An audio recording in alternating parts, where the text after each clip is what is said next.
So to fix this problem, what you have to do is to try to search for your Snapchat.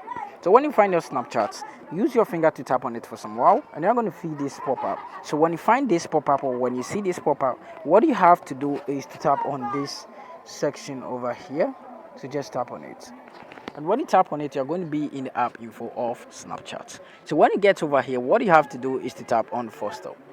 Tap on OK, tap on the click storage and cache or storage.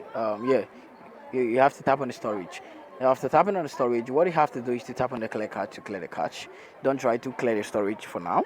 Just go back, then you tap on permissions and make sure you allow every permission. After doing this, what you have to do is to tap on mobile data and Wi-Fi.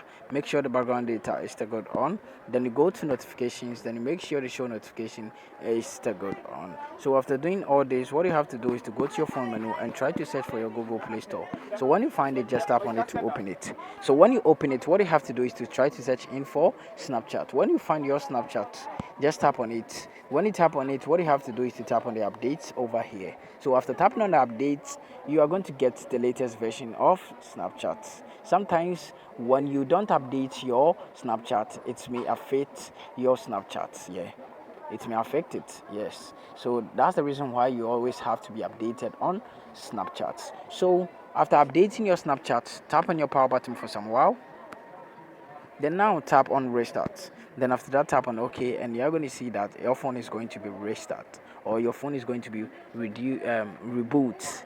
It's going to turn off automatically and turn on, and the problem is going to fix after it has turned on. Thank you for watching this video. See you in my next